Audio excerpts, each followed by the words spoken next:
अभी हाल ही में 21 मार्च को दिल्ली के चीफ मिनिस्टर अरविंद केजरीवाल जी को ईडी अरेस्ट कर लेती है लिकर स्कैम केस में, जिसके ऊपर ट्रायल चल रहा है। इनके बाकी जो नेता हैं उनके ऊपर भी ट्रायल चल रहा है। काफ़ी लोगों का ये कहना है कि अरेस्ट जानबूझ के कराया गया था लोकसभा इलेक्शन से पहले। इस पर आपकी क्या राय है? नहीं, ये बात तो अपेरेंट है कि ये जानबूझकर ही कराया गया है, क्योंकि ये केस बहुत पहले से चल रहा है और जैसा कि 8-9 समन्स इशू भी हुए थे, तो अगर इन लोग को करना था तो ये लोग पहले ही कर सकते थे। लेकिन उसी टाइम पर अगर हम लोग एक दूसरी चीज़ देखें तो इलेक्टोरल बॉन्ड की जो सारी लिस्ट आती है सेम डे आती है और उसी दिन अरेस्ट हो जाता है। तो ये सब देखकर लगता है कि कुछ तो सस्पिशियस है ये मामला दबाने के लिए, क्योंकि ये चीज़ ये पहले भी कर सकते थे और बाद में भी कर सकते थे, क्योंकि इतना बड़ा कुछ हो नहीं रहा था। तो मेरे हिसाब से तो गलत है। पिछले 10 साल से करीबन दिल्ली में आम आदमी पार्टी की सरकार है। अरविंद केजरीवाल जी सीएम रह चुके हैं पिछले 10 साल से, वो सर्व कर रहे हैं अभी भी। आपको क्या लगता है उन्होंने दिल्ली में कुछ सुधार करा है आपके लिए, परिवार के लिए, या मैं बात करूं दिल्ली की आम जनता के लिए कुछ बेहतर हुआ है पिछले 10 सालों में पुरानी सरकारों से? जी देखिए, मैं तो वैसे 2014 में यहाँ दिल्ली आया हूँ। मैं स्टूडेंट हूँ और वही यहाँ पर मेरा ग्रेजुएशन हुआ, पोस्ट ग्रेजुएशन हुआ। अब आगे हम लोग रिसर्च कर रहे हैं।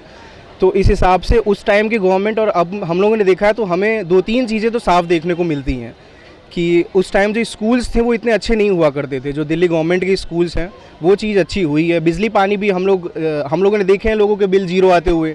तो ये चीज़ें तो हमें माननी होंगी।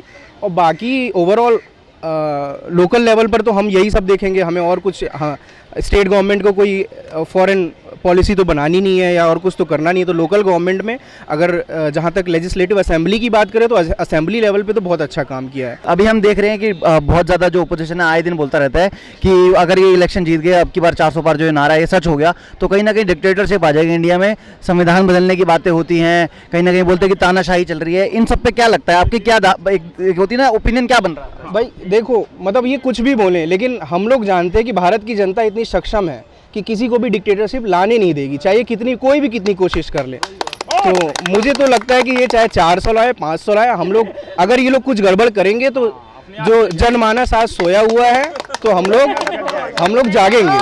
अभी हाल ही में 21 मार्च को दिल्ली के मुख्यमंत्री अरविंद केजरीवाल जी को ईडी अरेस्ट कर लेती है। आम आदमी पार्टी का और दिल्ली की आम जनता का कहीं ना कहीं ये कहना है कि ये जो अरेस्ट है कहीं ना कहीं पॉलिटिकली मोटिवेटेड है, इलेक्शन से पहले जानबूझकर कराया गया है। इस पर आप क्या कहना चाहेंगे? आप ये बताइए, आप कह रहे हैं कि ये कहना है या सबको साफ दिख रहा है? इतने दिनों से उनको समन भेजे जा रहे थे और वो अरेस्ट नहीं, अभी इलेक्शन के टाइम पर अरेस्ट करने का क्या मतलब है? अरेस्ट तो इलेक्शन के बाद भी कर सकते थे। अगर अरेस्ट करने की बात थी, पहले तो ये बताओ कि सीएम ने ऐसा किया? आप मतलब पहले अरेस्ट करेंगे, बाद में उनकी जांच पड़ताल करेंगे, कुछ निकलेगा तो रखेंगे, नहीं तो सालों सड़ाते रहो। जो पहले अरेस्ट किए उनको नहीं छोड़ा अभी तक भी। और जो भी, ये तो देखो, आप देखोगे इतिहास गवाह है, जो भी थोड़ा सा भी तानाशाह के खिलाफ बोलेगा उसको अरेस्ट किया जाएगा, उसको जेल में डाला जाएगा, उसके साथ वो प्रताड़ना होगी। जो आप देखो ना, चाहे शहीद भगत सिंह हो, चाहे हमारे राजगुरु हो, जो भी हमारे जितने भी क्रांतिकारी लोग रहे, सबको इन्होंने यही किया। जब तानाशाह की सरकार आई, जब गुंडागर्दी चली, तब यही हुआ है। और देखो, मैं एक महिला होने के नाते मैं दिल से चाहती हूँ कि केजरीवाल जी की सरकार आनी चाहिए। मुझे दिल्ली में जो सुविधाएं मिल रही हैं मैं उसके लिए चाहूँगी हमेशा कि मैं झाड़ू पे मोहर लगाऊं, वोट दूं केजरीवाल जी को। अब गठबंधन की सरकार है तो मैं गठबंधन को सपोर्ट करूं, क्योंकि मैं दिल्ली में सुविधा ले रही हूँ। बिजली का बिल, पानी, मैं गिनवा भी नहीं सकती, इतनी सारी सुविधाएँ हैं। स्कूलों में टॉयलेट्स नहीं होते थे ढंग के, और आज स्कूलों में जाके देखो आप, कितनी अच्छी बिल्डिंग है। लोग प्राइवेट से निकाल के सरकारी में डाल रहे हैं अपने बच्चों को। मैंने खुद अपने दोनों बच्चों को प्राइवेट से निकाल के सरकारी में डाला है। कोरोना के टाइम पर इतना राशन बांटा है उन्होंने, और ई टोकन बनवा के लोगों को राशन दिया था। हम लोग खुद जाके उस टाइम पर राशन लेते थे। और आप ये देखो कि आप बस में फ्री जा रहे हैं, अब 1000 रुपये महीना फिर दे रहे हैं। भाई देखो, मैं तो संविधान बचाने के पक्ष में वोट दूंगी, क्योंकि मुझे जो सुरक्षा मिली है, सम्मान मिला है, वो सिर्फ संविधान की वजह से मिला है। क्योंकि संविधान नहीं तो नारियों की जो हालत थी, आप इतिहास देख लो, महिलाओं की हालत फिर वही हो जाने वाली है। और ये जो कहने वाले हैं ना, मैं तो कहूँगी कि संभाल के रखो अपनी बेटियों को। सत्ता में बेऔलाद बैठे हैं, इनके खुद के औलाद नहीं है तो ये क्या सहाएंगे किसी को, क्या समझेंगे किसी की फीलिंग को, किसी के बच्चों के रोजगार को क्या समझेंगे? क्योंकि जहाँ देखो आप, ये दोनों के दोनों बेरोजगार बैठे हैं और इनको किसी बात से मतलब नहीं है। इनको अपने घमंड से, अपनी सत्ता से, अपनी तानाशाही से मतलब है। तो इस बार मैं जनता से अपील भी करूंगी कि इस तानाशाह सरकार को उखाड़ फेंको और गठबंधन को सपोर्ट करो, क्योंकि विपक्ष जब तक मजबूत नहीं होगा तब तक कोई भी सरकार काम नहीं करेगी। हाल ही में देख रहे हैं कहीं ना कहीं लोग इस पे सवाल उठा रहे हैं कि एलजी काफ़ी ज़्यादा स्कीम्स थी वो हमेशा रोक दिया करते थे। कहीं ना कहीं दिल्ली सरकार की बहुत सारी स्कीम्स उन्होंने रोकी भी हैं। और ये ये जो लिकर स्कैम केस है इसमें कहीं ना कहीं उन्हीं के दस्तखत थे, उन्हीं को कहीं ना कहीं उनको भी ये कहीं ना कहीं अक्यूज होना चाहिए था, लेकिन उन पर कोई सवाल नहीं पूछ रहा, उनको कोई क्वेश्चन नहीं कर रहा, ईडी को समझ आ रहा है एलजी का।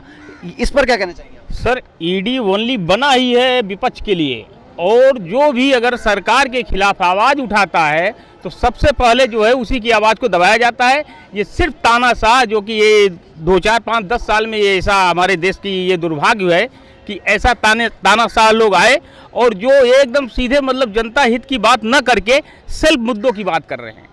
400 पार तो ये तब होगा जब जनता चाहेगी, 400 पार ये तब होगा कि जब आत्मविश्वास जनता के लोग अपने आप कहेंगे नहीं 400 नहीं बल्कि 450 जाएगा। क्यों? क्योंकि जनता के मुद्दे के हित की बात तो कहीं सरकार की दूर दूर तक दिख नहीं रहा है। तो इसलिए जो है दिल्ली नहीं, ये पूरे देश की जनता हमारी बहुत जागरूक है, और ये हमारी हिंदुस्तान का इतिहास रहा है 1 से 2 बार जितने भी पाखंडी झूठ बोलने वाले लोग 1 से 2 बार ही देखे गए। ये पूरे देश का इतिहास रहा है, आज से नहीं, जब से हमारे देश की आज़ादी आई है। और अब जो है इसका इतिहास जो है अपने आप पलट रही है। जनता खुद बोलने लगी है कि सर अब नहीं, ये 400 पार तो तब होगा कि जब जनता चाहेगी। सर